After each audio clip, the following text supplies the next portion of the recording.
menjelaskan 3 topik materi.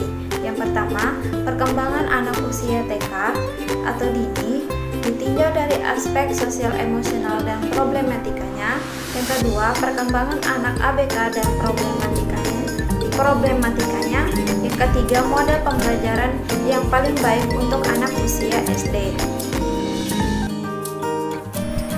Baiklah, pertama-tama saya akan menjelaskan materi perkembangan anak usia dini atau TK ditinjau dari aspek sosial emosional dan problematikanya. Pertama, ditinjau dari aspek sosial emosionalnya. Perkembangan sosial emosional anak usia dini adalah suatu proses pembinaan tumbuh kembang.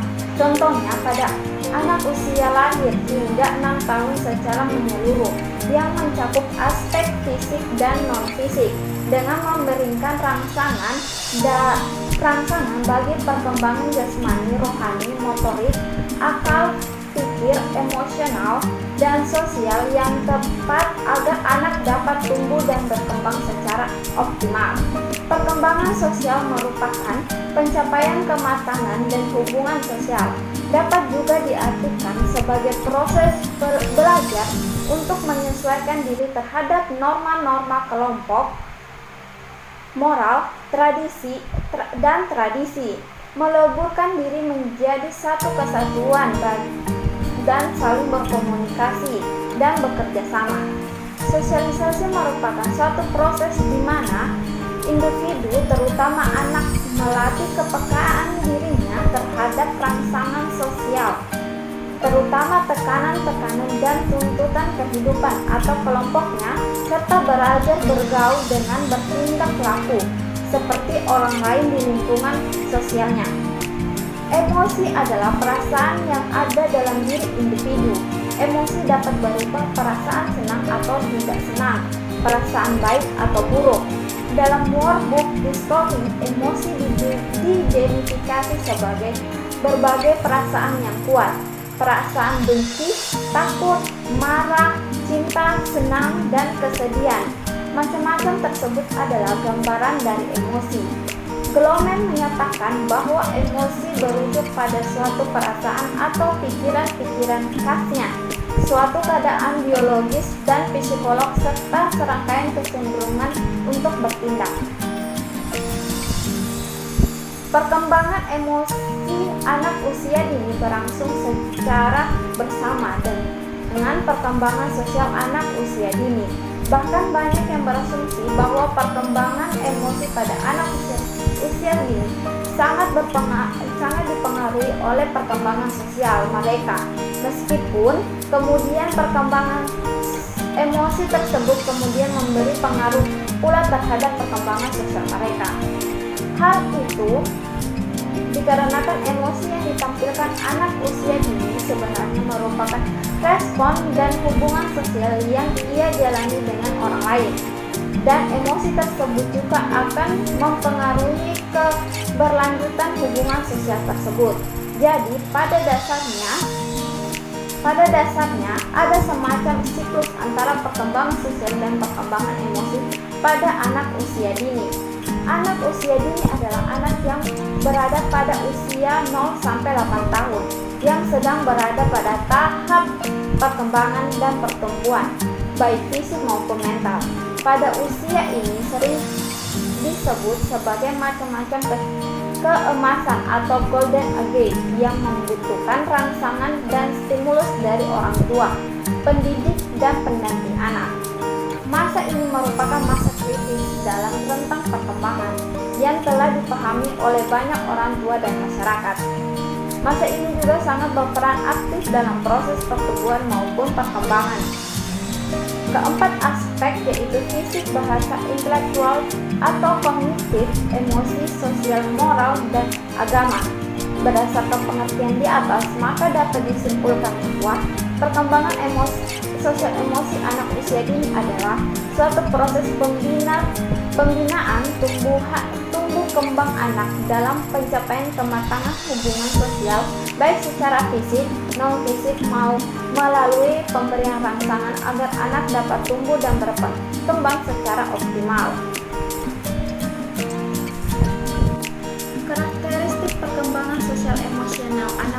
dini. Menurut Syomariati, karakteristik bersosialisasi anak TK diantaranya adalah 1. Memiliki 1 atau 2 sahabat tetapi sahabat ini mudah berganti. 2. Kelompok bermain cenderung kecil dan tidak terorganisir secara baik sehingga mudah berganti-ganti. 3. Anak lebih mudah bermain bersebelahan dengan teman yang lebih besar. 4. Perselisihan sering terjadi namun hanya sebentar, kemudian mereka kembali baikan. Baiklah, selanjutnya ditinjau dari aspek problematikanya. Ada beberapa masalah yang dihadapi anak, tak terkecuali masalah yang dihadapi anak usia dini. Pada usia sekitar 2-6 tahun, karakteristik anak tergolong unik. Ia mulai tumbuh sebagai anak yang memiliki minat, bakat, dan gaya belajar sendiri. Si kecil pun aktif, bereksplorasi dengan rasa besar dan energi. Tapi di sisi lain anak masih berpikir secara konkret pada apa yang tampak. Dampaknya si anak juga cenderung egois dan memahami segala sesuatu dari sudut pandangnya sendiri. Pendidikan anak usia dini wajib diberikan untuk anak, tapi lembaga PAUD tetap menjadi pilihan masing-masing orang tua. Dengan kata lain, orang tua tetap sebagai penanggung jawab utama pendidikan anak usia dini, sementara lembaga PAUD hanya sebagai partner yang membantu tugas orang tua. Buku seri pendidikan orang tua mendampingi anak ketika bermasalah yang dirilis oleh Kementerian Pendidikan dan Kebudayaan menyebutkan ragam masalah anak usia dini, yaitu pertama, mengopol, kedua, sulit makan, ketiga, tantrum, keempat, kecemasan di tempat baru, kelima, memukuli atau menggigit teman-temannya. Kedua, perkembangan anak ABK dan problematika. Anak kebutuhan khusus atau children with special needs dimaknai sebagai anak yang mengalami kelainan atau gangguan fisik, mental, intelektual, sosial, dan emosional dalam proses pertumbuhan dan perkembangannya dibandingkan dengan anak-anak lain seusianya. Hal ini tentu menjadi tekanan tersendiri karena orang tua mesti berjuang lebih keras dalam mendidik dan memenuhi kebutuhan anaknya. Contohnya seperti anak tunalaras. Anak tunalaras adalah anak yang mengalami gangguan emosi dan penyimpangan tingkah laku serta kurang dapat menyesuaikan diri dengan lingkungannya, baik di dalam keluarga, sekolah, maupun masyarakat.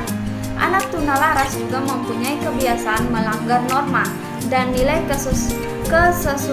kesusilaan maupun sopan santun yang berlaku dalam kehidupan sehari-hari, termasuk sopan santun dalam berbicara maupun sosialisasi dengan orang lain. Sebab-sebab anak menjadi tunalaras secara garis besarnya dapat dikelompokkan menjadi 3 kelompok. Yang pertama, faktor psikologis. Gangguan tingkah laku disebabkan terganggunya faktor fisiologis. Terganggunya faktor fisiologis biasanya diwujudkan dalam bentuk tingkah laku yang menyimpang, seperti abnormal, fixation, agresif, regresif, resignation, dan concept of discrepancy. Kedua, faktor psikososial. Gangguan tingkah laku yang tidak hanya disebabkan oleh adanya frustasi, melainkan juga ada pengaruh dari faktor lain, seperti pengalaman masa kecil yang tidak atau kurang menguntungkan bagi perkembangan anak tersebut. Ketiga, faktor fisiologis. Gangguan tingkah laku yang disebabkan terganggunya proses aktivitas organ-organ tubuh sehingga tidak atau kurang berfungsi sebagaimana mestinya, seperti terganggu atau adanya kelainan pada otak, hipertiroid, dan kelainan syaraf motoris. Cara mengatasi anak tunalaras yaitu yang pertama, ketahui apa yang anak inginkan. Anak dengan indikasi tunalaras tidak bisa disamakan dengan anak normal lainnya. Karena itu, sebagai orang tua dan juga guru pembimbing harus mengetahui dan mengenali kebutuhan apa yang menjadi dasar anak tersebut inginkan. Ketahui bagaimana cara proses perkembangan kognitif anak berkebutuhan khusus dan patut memahaminya. Anda patut memahaminya. Kedua, berikan pola belajar take and give. Pada saat anak bisa melakukan hal yang Anda ajarkan dengan baik, maka sepatutnya anak tersebut Anda berikan penghargaan berupa hadiah atau perhatian khusus atas prestasi yang sudah dicapai. Dengan cara demikian, anak akan merasa diperhatikan, dipenuhi keinginannya, dan semakin percaya kepada Anda, baik sebagai orang tua atau sebagai guru pembimbingnya. Model pembelajaran yang baik untuk anak usia SD. Selama ini, proses belajar mengajar di kelas identik dengan guru sebagai pembicara utama dan siswa sebagai pendengar. Alhasil, proses belajar mengajar pun terasa monoton. Padahal, metode belajar turut mempengaruhi hasil dari proses belajar di dalam kelas. Sebagai fasilitator, guru memiliki peran yang penting dalam menyajikan materi pembelajaran setiap harinya. Menyampaikan materi dengan metode pembelajaran yang fresh akan membutuhkan semangat baru bagi siswa dalam mengikuti proses belajar. Lantas, seperti apakah metode belajar yang baik bagi siswa sekolah dasar? Berikut penjelasannya. Dibandingkan jenjang lainnya, anak usia SD membutuhkan gaya pembelajaran yang lebih bervariasi. Hal ini dikarenakan anak usia sekolah dasar lebih senang bermain. Menerapkan metode pembelajaran yang seru menjadi kunci utama supaya anak usia SD lebih betah mengikuti pelajaran di dalam kelas. Metode pelajaran yang digunakan yaitu pertama, buat game yang menarik. Macam-macam metode belajar unik. Yang pertama adalah dengan menyisipkan game dalam pembelajaran. Pendekatan belajar menggunakan game dapat membuat suasana belajar lebih hidup. Poin pentingnya adalah menghindari murid dari kebosanan. Kedua, manfaatkan teknologi yang ada. Cara mengajar unik berikutnya adalah dengan cara memanfaatkan kecanggihan teknologi. Jika biasanya guru mengajar dengan cara menulis di papan tulis, tidak ada salahnya Anda menggunakan laptop dan proyektor untuk menampilkan materi pelajaran. Guru dapat menambahkan video pembelajaran yang relevan untuk menarik perhatian dan mengarahkan fokus siswa. Dengan metode menarik semacam ini, proses mentransfer ilmu akan lebih menyenangkan bagi anak usia SD. Ketiga, ketertarikan siswa dengan memasukkan misteri dalam pelajaran. Rasa ingin tahu yang besar bisa menjadi celah bagi Anda untuk memancing minat dan ketertarikan siswa pada kelas selanjutnya. Caranya adalah dengan memasukkan misteri pada pelajaran. Di akhir kelas, Anda dapat memberikan clue untuk jadwal mendatang. Cara semacam ini dapat Anda gunakan untuk mengukur seberapa besar mereka menantikan pelajaran selanjutnya. Keempat, jangan mengulangi bahan pelajaran. Mengulangi kata demi kata dari pelajaran bisa jadi hal membosankan. Jika Anda perlu mengulangi materi, Anda lebih bijak dengan menggunakan game. Materi serupa yang dikemas dalam bentuk game akan lebih terasa menarik bagi siswa. Kelima, jangan terlalu serius. Cara mengajar unik selanjutnya adalah dengan menyisipkan humor atau jangan terlalu serius. Terlalu serius dalam menyampaikan materi justru membuat kelas terasa kaku dan siswa bisa merasa tertekan. Guru dapat menyisipkan humor di sela-sela materi pelajaran untuk mengurangi tingkat keseriusan dalam belajar. Selain itu, sifat humor juga dapat digunakan untuk membangun kedekatan antara guru dan murid. 6. Ajak siswa untuk praktik. Memberi contoh dalam bentuk tindakan secara langsung akan lebih mudah dipahami dibanding lewat kalimat. Oleh karena itu, Anda bisa mengajak siswa lebih praktik secara langsung untuk menciptakan kelas yang menyenangkan. Sebagai contoh, Anda dapat mengajak siswa untuk melakukan pengamatan secara langsung terkait pengaruh sinar matahari terhadap pertumbuhan tanaman di lingkungan sekitar sekolah. Jika sudah, mintalah siswa menulis hasil pengamatan untuk mengetahui seberapa jauh pemahaman mereka. Ketujuh, ajak siswa berdiskusi dan jadikan pelajaran lebih interaktif. Macam-macam metode pembelajaran berikut yang bisa Anda terapkan dalam keseharian adalah dengan mengajak siswa berdiskusi dan menjadikan pelajaran lebih interaktif. Jika umumnya guru menjadi pembicara utama dalam metode ini, Anda dapat melatih siswa untuk mengeluarkan pendapat dengan cara berdiskusi memecahkan masalah. Kendala dari metode ini adalah tidak semua siswa mau mengeluarkan pendapatnya.